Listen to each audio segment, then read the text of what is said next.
नमस्कार साथियों, मैं सुधीर चिंपा महाराजा गंगा सिंह विश्वविद्यालय के इतिहास विभाग से। देखिए, पिछले वीडियो में हमने देखा था कि किस प्रकार से यूरोपीय कंपनियों ने भारत में अपना प्रभुत्व स्थापित करना प्रारंभ कर दिया था और अंत समय में अंग्रेज़ों ने सभी यूरोपियन कंपनियों को हरा करके एकमात्र अपनी सत्ता को कायम रखा। आज हम देखेंगे कि किस प्रकार ब्रिटिश जो कंपनी थी उसने अपनी शक्ति की स्थापना की भारत में, बंगाल में। आइए डालते हैं एक नज़र। देखिए, बंगाल मुगलों के अधीन एक अत्यंत ही उर्वरक और समृद्धशाली प्रांत था। शुरू से ही बंगाल में क्या है कि व्यापार, वाणिज्य, उद्योग यह सब काफ़ी काफ़ी मात्रा में विकसित था। इन क्षेत्रों में बंगाल जो है वो काफ़ी आगे था। अंग्रेज़ों ने अपनी जो व्यापारिक कोठी है 1651 में हुगली में स्थापित की और इसके लिए उन्होंने बंगाल का जो तत्कालिक सूबेदार था शाह शुजा, जो मुगल सम्राट शाहजहां का पुत्र था, उससे स्वीकृति प्राप्त की थी। इसके साथ ही उन्होंने कासिम बाजार पटना में अपनी कोठियां बनाई। 1717 में मुगल सम्राट जो फर्रुख शेर था उसने एक शाही फरमान जारी करके अंग्रेज़ों को अनेक व्यापारिक सुविधाएं प्रदान की थी। अंग्रेज़ों को कोई भी सामान जो था वो बिना चुंगी के बंगाल में ले जाने की सुविधा प्रदान हो गई थी।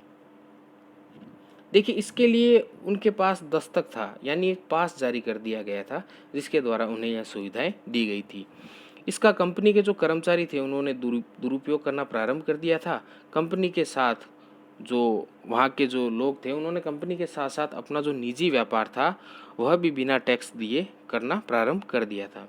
देखिए, सबसे पहले अंग्रेज़ों के इस जो कृत्य था उस पर नज़र पड़ी बंगाल का जो सूबेदार था अलीवर्दी खां। इसने सबसे पहले इस ओर ध्यान देना प्रारंभ किया तथा उसने अंग्रेज़ों को जो प्राप्त सुविधाएं थी उनका दुरुपयोग नहीं करने दिया। आगे हम देखते हैं कि अंग्रेज़ों तथा फ्रांसीसियों को कलकत्ता एवं चंद्रनगर की जो किलेबंदी थी वह भी उसने नहीं करने दी, किंतु उसकी मृत्यु से पूर्व ही उसका जो उत्तराधिकार का युद्ध था वह छिड़ चुका था। हालांकि अलीवर्दी खान ने अपने दोहित्र सिराजुद्दौला को अपना उत्तराधिकारी घोषित कर दिया था। आगे हम देखते हैं सिराजुद्दौला और अंग्रेजों के बीच के संबंध। देखिए, अलीवर्दी खां की मृत्यु पर उसका जो दोहित्र है सिराजुद्दौला वह 9 अप्रैल 1756 को बंगाल का नवाब बन गया था। देखिए, सिराजुद्दौला जब गद्दी पर बैठा उस समय समूचे जो बंगाल था उसमें राजनीतिक अस्थिरता का वातावरण था। बंगाल जो है वह आंतरिक षड्यंत्रों का एक केंद्र बन चुका था। उसकी जो नवाबी थी, सिराजुद्दौला की जो नवाबी थी, उसको पूर्णिया का जो नवाब था शौकत जंग, जो उसकी मौसी का लड़का था, तथा उसकी एक सगी मौसी जो ढाका की थी घसीटी बेगम, उन लोगों ने सिराजुद्दौला की नवाबी को स्वीकार नहीं किया था। देखिए, सिराजुद्दौला और अंग्रेज़ों के बीच जो संघर्ष था उसका मुख्य कारण क्या था, आगे हम देखते हैं। देखिए, अंग्रेज इतिहासकार जो हैं उनका मत यह है कि अंग्रेज और सिराजुद्दौला के मध्य संघर्ष का मुख्य कारण था सिराजुद्दौला का विलासितापूर्ण होना, क्रूर तथा शासन में अत्याचार का होना, जबकि झगड़े का जो मुख्य कारण था वह था सिराजुद्दौला द्वारा अपनी शक्ति का व्यवहारिक प्रयोग करना। देखिए, सिराजुद्दौला जो है वो बंगाल का नवाब था। बंगाल में किस प्रकार से शासन करना है यह पूरा का पूरा बंगाल के नवाब सिराजुद्दौला के हाथ में था और जैसे ही उसने अपनी शक्तियों का प्रयोग करना प्रारंभ किया वह अंग्रेजों की आंख का कांटा बन गया था और दोनों के मध्य संघर्ष होना तय हो गया था। कुछ पॉइंट है जो हम देख लेते हैं। आगे हम देखते हैं पैतृक विरोध। देखिए, सिराजुद्दौला और अंग्रेजों के बीच संघर्ष होने का जो मुख्य कारण था वो उसका पैतृक विरोध था। देखिए, सिराजुद्दौला के जो नाना थे अलीवर्दी खां, उन्होंने अंग्रेजों के विरुद्ध द्वेष की भावना विद्यमान थी और मरते समय तक अलीवर्दी खां ने सिराजुद्दौला को अंग्रेजों से सचेत रहने के लिए कहा था। अगला टॉपिक हम देखते हैं अंग्रेज और हिंदू व्यापारियों के बीच गठबंधन। देखिए, अंग्रेजों ने जो हिंदू व्यापारी थे उन्हें लालच दिया था कि यदि बंगाल की सत्ता उनके हाथ में आ जाएगी तो उन व्यापारियों को व्यापार से जुड़ी हुई बहुत सी सुविधाएं प्रदान करेंगे। अगला टॉपिक हम देखते हैं नवाब के शत्रुओं तथा अंग्रेजों के बीच गठबंधन तथा अंग्रेजों द्वारा उन्हें शरण दिए जाना। देखिए, सिराजुद्दौला के जितने भी विरोधी थे उन सभी को अंग्रेजों ने अपने यहाँ शरण दी थी।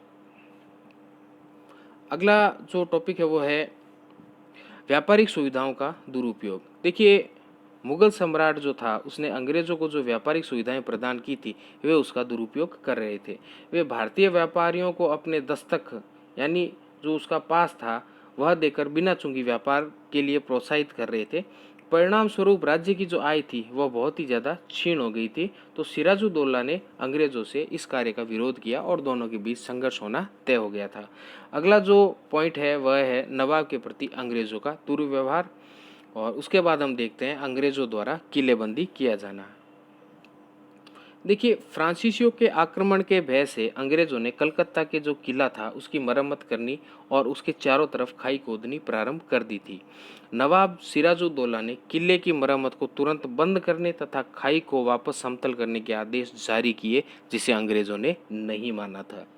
आगे हम देखते हैं कि सिराजुद्दौला और अंग्रेजों के जो बीच का जो प्रारंभिक संघर्ष था वह कैसे शुरू हुआ। देखिए, साफ तौर पर था कि सिराजुद्दौला को यह पता था कि अंग्रेज उससे काफ़ी ज़्यादा शक्तिशाली है। इस कारण वह अंग्रेजों से सीधे तौर पर झगड़ा नहीं करना चाहता था, लेकिन बार बार अंग्रेजों द्वारा उसके आदेशों की अवहेलना करना तथा उसका विरोध करना, उस सब चीज़ों से विवश होकर के सिराजुद्दौला ने जून 1756 को कासिम बाजार पर आक्रमण कर दिया। देखिए, सिराजुद्दौला का जो आक्रमण है वो इतना तीव्र था कि अंग्रेज भयभीत हो गए, अतः उन्होंने आत्मसमर्पण कर दिया। 20 जून को नवाब ने किले पर अधिकार कर लिया। उसने कलकत्ता का नाम बदलकर अलीनगर रख दिया। यहीं पर काल कोठड़ी की दुर्घटना हुई। जे.जे.डी. हॉलवे ने अपने एक मित्र को पत्र लिखते हुए कहा था कि 146 अंग्रेज कैदियों को नवाब ने 18 फीट लंबी, 14 फीट और 10 इंच चौड़ी एक अंधेरी कोठड़ी में रात भर के लिए बंद कर दिया, और जून की गर्मी के कारण 123 व्यक्ति मारे गए और केवल मात्र 23 व्यक्ति ही जीवित बचे। परंतु आधुनिक जो इतिहासकार हैं वह इस जो घटना है उसकी सत्यता पर यकीन नहीं करते हैं। आगे हम देखते हैं कि कलकत्ता के पतन की जब सूचना मद्रास पहुंची तो अंग्रेजों ने मन ही मन सिराजुद्दौला को सबक सिखाने के लिए प्रयास करने प्रारंभ कर दिए, और इसी के लिए 2 जनवरी 1757 को क्लाइव को कलकत्ता के लिए रवाना कर दिया गया कि वह कलकत्ता पर पुनः अधिकार कर ले। देखिए, क्लाइव के कलकत्ता पहुंचने पर विवश होकर के 1757 को जो प्रभारी अधिकारी माणिकचंद, व्यापारी अमीरचंद, जगत सेठ बंधु, मीर जाफर, राय दुर्लभ, इन सभी की सलाह और सहायता से सिराजुद्दौला ने अंग्रेजों के साथ अलीनगर की संधि कर ली। मार्च 1757 में अंग्रेजों ने फ्रांसीसियों का जो नगर था चंद्रनगर, उस पर कब्जा कर लिया था। क्लाइव ने सिराजुद्दौला के विरोधियों को अपनी ओर मिलाना प्रारंभ कर लिया। मीर जाफर को बंगाल का नवाब बनाने का आश्वासन दिया। अमीरचंद को प्रचुर मात्रा में धन का लालच दिया, और इससे परिस्थितियां ऐसी हो गई कि अब दोनों के बीच युद्ध होना तय हो गया था, और वह युद्ध था प्लासी का युद्ध। आगे हम देखते हैं प्लासी का युद्ध। देखिए, 23 जून 1757 को क्लाइव ने नवाब पर यह दोषारोपण किया कि उसने अलीनगर की संधि का उल्लंघन किया है तथा फ्रांसीसियों को सहायता प्रदान की है। हालांकि नवाब के जवाब देने से पूर्व ही क्लाइव की जो सेना है उन्होंने प्लासी के मैदान की ओर कूच करना प्रारंभ कर दिया था। देखिए, मीर जाफर को नवाब बनाने का लालच देकर पहले ही क्लाइव ने अपनी ओर मिला लिया। इसी तरह राय दुर्लभ और अमीर चंद भी जो थे वो अंग्रेजों से गुप्त समझौता कर चुके थे। देखिए, 23 जून 1757 को अंग्रेजों व सिराजुद्दौला की सेना के मध्य प्लासी का युद्ध हुआ। राय दुर्लभ एवं मीर जाफर जो हैं वह युद्ध में निष्क्रिय रहे। परिणाम स्वरूप नवाब जो था सिराजुद्दौला वह युद्ध के मैदान से भाग खड़ा हुआ। उसे पकड़कर मुर्शिदाबाद भेज दिया गया, जहां मीर जाफर के पुत्र मीरन ने मोहम्मद बेग द्वारा उसका वध करवा दिया था। देखिए, 24 जून को क्लाइव ने मीर जाफर को बंगाल, बिहार तथा उड़ीसा का नवाब घोषित कर दिया था। आगे हम देखते हैं प्लासी के युद्ध के परिणाम। देखिए, बंगाल पर अंग्रेजों का पूरी तरीके से अधिकार हो गया था। के.एम. पणिकर जो इतिहासकार है वह कहते हैं कि प्लासी का युद्ध एक ऐसा व्यापार तथा एक ऐसा सौदा था जिसमें बंगाल के धनवान लोगों ने तथा मीर जाफर ने मिलकर अपने ही नवाब सिराजुद्दौला को अंग्रेजों के हाथों बेच दिया था। अगला है कंपनी का आर्थिक लाभ। देखिए इस युद्ध से कंपनी को अनेक आर्थिक लाभ हुए। अंग्रेजों को बंगाल में कर मुक्त व्यापार करने का एकाधिकार प्राप्त हो गया था। देखिए एकाधिकार प्राप्त हो गया है। साथ ही कलकत्ता के निकट जो 24 परगने की जमीन थी वह भी अंग्रेजों को प्रदान कर दी गई। साम्राज्य विस्तार का जो मार्ग है वह भी प्रशस्त हो गया था। प्लासी की विजय जो थी उसने अंग्रेजों के लिए बंगाल तथा उसके पश्चात भारत के जो शेष भाग थे उसमें साम्राज्य विस्तार के जो मार्ग थे वह प्रशस्त कर दिए थे। देखिए दक्षिण के अंदर आंग्ल फ्रांसीसी जो संघर्ष था उस पर भी प्रभाव पड़ा और फ्रांसीसी जो जो थे वो अंग्रेजों से भयभीत होना प्रारंभ हो गए थे। आगे हम देखते हैं मेलिसन का कथन है। वह कहते हैं कि ऐसा कोई भी युद्ध नहीं हुआ जिसके तत्कालिक जो परिणाम है वह इतने स्थायी हो। मतलब वो कहना चाह रहे हैं कि प्लासी का जो युद्ध है उस एकमात्र युद्ध से अंग्रेजों को एक जमीन मिल गई थी पांव जमाने के लिए भारत के अंदर। इसीलिए वह कहते हैं कि ऐसा युद्ध नहीं था, कोई भी ऐसा युद्ध नहीं था जिसके तत्कालिक जो परिणाम है वह इतने ज़्यादा स्थायी हो जितना प्लासी के युद्ध के थे। आगे हम देखते हैं मीर जाफर और अंग्रेजों के बीच के संबंध। देखिए मीर जाफर को जैसे ही बंगाल का नवाब बना दिया गया उसने 24 परगने की ज़मीन दी, अंग्रेज़ों को खूब धन दिया, उन्हें नजराना भेंट किया गया, उन्हें तोहफे दिए गए। ऐसा करते करते मीर जाफर जो है वो अंग्रेज़ों से परेशान हो चुका था। जो इतिहासकार है मेलिसन वह कहते हैं कि कंपनी के जो अधिकारी थे उनका अब एक ही उद्देश्य रह गया था कि जितना लूट सको उतना लूट लो। उनके अनुसार मीर जाफर सोने की एक थैली थी जिसके अंदर जब चाहे हाथ डालकर पैसा निकाला जा सकता था। आगे हम देखते हैं मीर जाफर जो है उसे जल्द ही पता चल गया था कि कंपनी और उसके अधिकारियों की वह सारी मांगे पूरी नहीं कर सकता। अब अंग्रेज अधिकारी भी अपनी आशाएं जो है वो पूरी न कर पाने के कारण नवाब की आलोचना करने लगे थे और इसी कारण उन्होंने अक्टूबर 1760 ईस्वी में मीर जाफर को मजबूर किया कि वह अपने दामाद मीर कासिम के पक्ष में अपनी गद्दी छोड़ दे। यानी अब मीर जाफर के स्थान पर मीर कासिम को बंगाल का नवाब बनाया जाना तय हो चुका था। आगे हम देखते हैं मीर कासिम का नवाब बनना। देखिए मीर कासिम जो है वो मीर जाफर का दामाद था। उसने नवाब बनने पर वचन दिया था अंग्रेजों को कि वह उन्हें अनेक उपहार देगा तथा कंपनी को वर्धमान, मेदिनीपुर और चटगांव जिले जो है उनकी जमींदारी भी अंग्रेजों को दे देगा। अंग्रेज अधिकारियों को लगभग 29 लाख रुपए के उपहार उसने भेंट किए। यह भी स्वीकार किया कि वह कंपनी को 5 लाख रुपए दक्षिण की लड़ाइयों के लिए देगा। देखिए दक्षिण की लड़ाइयों के लिए यानी फ्रांसीसियों से जिस समय वह युद्ध करेगा उस समय या फिर जिस समय मराठों से युद्ध होगा आगे चलकर या हैदर अली टीपू सुल्तान से जो दक्षिण के अंदर युद्ध होंगे उसके लिए ये जो रुपए थे वो काम आएंगे। आगे हम देखते हैं कि मीर कासिम जो है उसने अपनी राजधानी को वह भी बहुत जल्दी अंग्रेज़ों से परेशान हो चुका था। तो मीर कासिम ने भी क्या किया कि अपनी जो राजधानी है वो मुर्शिदाबाद से बदलकर मुंगेर ले गया तथा उसने मुंगेर की किलेबंदी प्रारंभ कर दी और शीघ्र ही मीर कासिम का कंपनी से टकराव हो गया था। झगड़े का जो कारण है वह था आंतरिक व्यापार पर लगे कर। इसका दुरुपयोग अंग्रेजों द्वारा किया गया और नवाब की जो आमदनी थी वह कम होती चली गई। देखिए आंतरिक करों से छूट का लाभ केवल अंग्रेज कर्मचारी ही उठा पा रहे थे। मीर कासिम ने एक आदेश जारी किया और उसके द्वारा उसने आंतरिक जितने भी कर थे सारे हटा लिए। अब जितने भी व्यापारी थे वे सारे कर मुक्त व्यापार कर सकते थे। इससे अंग्रेजों को हानि होनी प्रारंभ हो गई और इसी के कारण मीर कासिम तथा अंग्रेजों के बीच टकराव हुआ था। आगे हम देखते हैं। देखिए परिणाम स्वरूप अंग्रेजों ने नवाब के विरुद्ध युद्ध की घोषणा कर दी। अनेक लड़ाइयों के बाद मीर कासिम को 1763 में हरा दिया गया। तब वह भागकर अवध चला गया जहां पर उसने अवध के नवाब सुजाउदौला तथा मुगल बादशाह शाह आलम द्वितीय के साथ एक समझौता किया। अब देखिए यह त्रिगुट बन गया है, मीर कासिम का, सुजाउदौला का तथा मुगल बादशाह शाह आलम द्वितीय का। अब तीनों मिलकर अंग्रेजों के साथ एक युद्ध करेंगे और उस युद्ध का नाम होगा बक्सर का युद्ध। आइए नेक्स्ट जो है टॉपिक उसमें हम देखते हैं बक्सर का युद्ध। देखिए, बक्सर का युद्ध 22 अक्टूबर 1764 में हुआ था। अंग्रेजों ने अपदस्थ जो था मीर कासिम, उसके स्थान पर मीर जाफर को पुनः बंगाल का नवाब नियुक्त कर दिया। ये मीर जाफर वही है जो 1760 में नवाब पद से हटा दिया गया था। देखिए, 3 साल बाद इसे वापस जो है बंगाल का नवाब बना दिया गया था।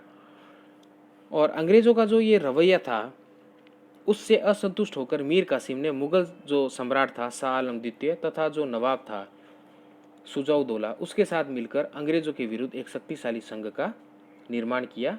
इनकी संयुक्त सेना में 40 से 50 हजार सैनिक थे तथा कंपनी की सेना में तकरीबन 7 हजार के करीब सैनिक थे, जिनका नेतृत्व जो है वह मेजर जो मुनरो है वह कर रहा था।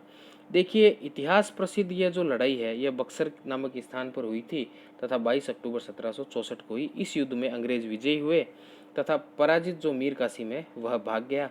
शाह आलम जो था उसने अंग्रेजों की शरण ले ली। ये देखिए, मुगल सम्राट जो शाह आलम द्वितीय है उसने अंग्रेजों की शरण ले ली थी। इस युद्ध में दोनों तरफ से काफ़ी जो लोग थे वह मारे गए थे। आगे हम देखते हैं बक्सर के युद्ध का महत्व। देखिए, बक्सर का जो युद्ध है उसका महत्व है कि 1764 की यह जो लड़ाई थी यह एक निर्णायक सिद्ध हुई थी, क्योंकि इसने भारत की जो दो बड़ी शक्तियां थी वह अंग्रेजों के हाथों हार चुकी थी। वह भी अलग अलग नहीं, भारत की जो दो बड़ी शक्तियां थी और खासकर हम कह सकते हैं 3 बड़ी शक्तियां, उन तीनों ने मिलकर के अंग्रेजों के खिलाफ युद्ध किया और अंग्रेजों ने उन तीनों के त्रिगुट को हरा दिया था। और इस कारण से अंग्रेजी जो सेना थी उसकी श्रेष्ठता जो थी वह सिद्ध हो गई थी। इस युद्ध ने अंग्रेजों को बंगाल, बिहार और उड़ीसा का जो निर्विवाद शासक बना दिया था। अवध भी अब उनकी दया का मोहताज हो गया था। देखिए, आगे हम देखते हैं क्लाइव की दूसरी गवर्नरी। देखिए, क्लाइव को इस युद्ध के पश्चात, मतलब प्लासी के युद्ध के पश्चात क्लाइव को वापस इंग्लैंड भेज दिया गया था, लेकिन बक्सर के युद्ध के बाद क्लाइव को वापस भारत बुलाया गया।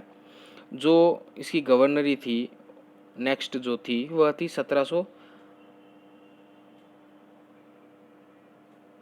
क्लाइव की दूसरी गवर्नरी यह जून 1765 से जनवरी 1767 तक थी। देखिए, क्लाइव ने जैसे ही भारत में वह गवर्नर बनकर आया तो क्लाइव ने बक्सर के युद्ध के बाद जो हारे हुए अपने प्रतिद्वंदी थे उनसे संधियां करनी प्रारंभ की, और वह जो संधियां थी वह इलाहाबाद की संधियों के नाम से प्रसिद्ध हुई। देखिए, क्लाइव ने 1765 में कलकत्ता का गवर्नर बनकर पुनः भारत आया था और उसने इलाहाबाद जाकर के मुगल सम्राट शाह आलम द्वितीय तथा अवध का जो नवाब था सुजाउदौला उसके साथ अलग अलग संधियां की थी। इस संधि की जो मुख्य शर्तें हैं वह देख लेते हैं। देखिए, मुगल सम्राट शाह आलम ने बंगाल, बिहार तथा उड़ीसा की दीवानी अंग्रेजों को प्रदान करना स्वीकार कर लिया था। तथा दूसरा जो पॉइंट है वह है मुगल सम्राट शाह आलम को कड़ा और इलाहाबाद के जो जिले थे वह प्रदान कर दिए गए। देखिए, अंग्रेज जो हैं वह अवध के नवाब तथा मुगल बादशाह के बीच फूट डालने का कार्य कर रहे हैं, क्योंकि कड़ा और इलाहाबाद जो है वह अवध के अधीन आते थे। वह अवध से लेकर के मुगल जो सम्राट है उसको प्रदान कर दिए गए थे। तीसरा जो पॉइंट है वह है अंग्रेजों ने मुगल सम्राट शाह आलम को 26 लाख रुपए वार्षिक पेंशन देना स्वीकार कर लिया था। देखिए, यहाँ पर जो मुगल सम्राट है वह अंग्रेजों के पेंशन भोगी बन गए हैं। आगे हम देखते हैं नवाब सुजाउदौला ने अंग्रेजों को युद्ध के हार जाने के रूप में 50 लाख रुपए देना स्वीकार कर लिया था। अगला पॉइंट है सुजाउदौला ने बाह्य आक्रमणों के दौरान भेजी जाने वाली अंग्रेजी सेना का खर्चा वहन करना भी स्वीकार कर लिया था। देखिए, हर्जाने के तौर पर 50 लाख रुपए जो है वो सुजाउदौला ने कंपनी को प्रदान किए थे तथा साथ ही चुनार का जो दुर्ग है वह अंग्रेजों को दे दिया गया था। आगे हम देखते हैं बंगाल में दोहरा शासन, जिसे द्वैध शासन कहा जाता है। देखिए, 1765 में क्लाइव जब दूसरी बार बंगाल का गवर्नर बनकर आया था तो उसने बंगाल में द्वैध शासन अथवा दोहरे शासन की स्थापना कर दी थी।